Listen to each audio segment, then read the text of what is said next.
warahmatullahi wabarakatuh. Perkenalkan, nama saya Karina Ramadini dari kelas manajemen 22B dengan NPM 22411076. Di sini saya akan menjelaskan tentang materi memahami fungsi MSDM sebagai strategic partner organisasi, yaitu analisis dan rancangan pekerjaan.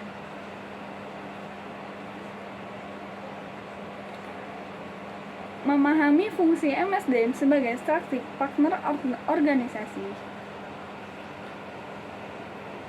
Pengertian manajemen sumber daya manusia MSDM sebagai mitra strategis organisasi. MSDM melibatkan pengelolaan kebutuhan dan potensi sumber daya manusia untuk mendukung tujuan dan strategi organisasi. 1. Integrasi MSDM dalam perencanaan strategis organisasi sehingga keputusan HR dapat mendukung tujuan bisnis.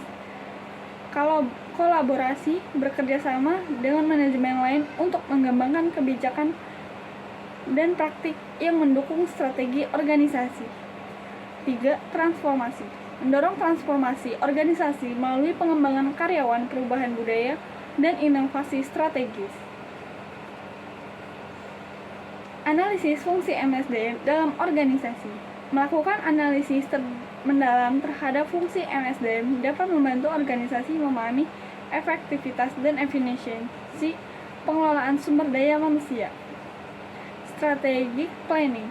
Menyusun rencana strategis MSDM yang mendukung tujuan bisnis jangka panjang.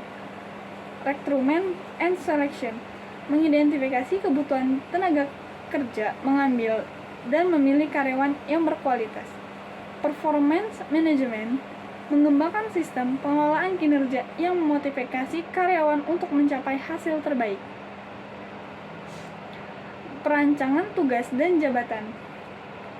Perancangan tugas dan jabatan yang efektif dapat meningkatkan efisiensi operasional organisasi serta kepuasan dan kinerja karyawan. Analisis pekerjaan. Memahami tugas, tanggung jawab, dan persyaratan pekerjaan yang baik. Jabatan dan deskripsi pekerjaan. Membuat jabatan yang jelas dan deskripsi pekerjaan yang terstruktur.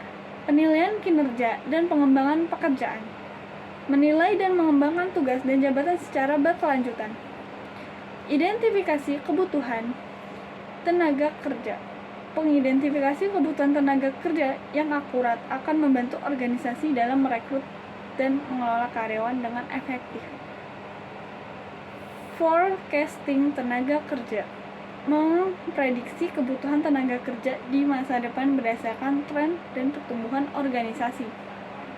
Analisis gaps keterampilan. Menentukan keterampilan dan kompetensi yang diperlukan untuk mencapai tujuan organisasi.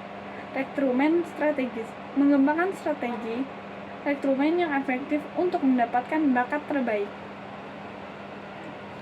Pengembangan dan pengelolaan kinerja. Pengembangan dan pengelolaan kinerja karyawan merupakan faktor kunci dalam memastikan kesuksesan organisasi. Penempatan dan tujuan dan harapan. Mengatur tujuan yang jelas dan harapan yang realistis bagi karyawan. Melakukan pemantauan dan evaluasi. Melakukan pemantauan dan pengukuran terhadap kinerja karyawan secara berkala. Memberikan feedback dan pelatihan. Memberikan umpan balik yang konstruktif dan pelatihan untuk meningkatkan kinerja karyawan. Manajemen kompensasi dan benefit. Manajemen kompensasi dan benefit yang efektif dapat memotivasi karyawan menjaga kepuasan mereka dalam bekerja, kompetitif dan adil. Perencanaan kesejahteraan, penghargaan atas kinerja. Pengembangan karir dan manajemen bakat. Pengembangan karir dan manajemen bakat merupakan upaya penting untuk mempertahankan dan mengembangkan karyawan berpotensi. Perencanaan karir, identifikasi dan pengembangan bakat, perencanaan pengganti. MSDM sebagai mitra strategis organisasi berperan penting dalam mencapai keberhasilan dan keberlanjutan organisasi. Berikut penjelasannya. Terima kasih. Wassalamualaikum warahmatullahi wabarakatuh.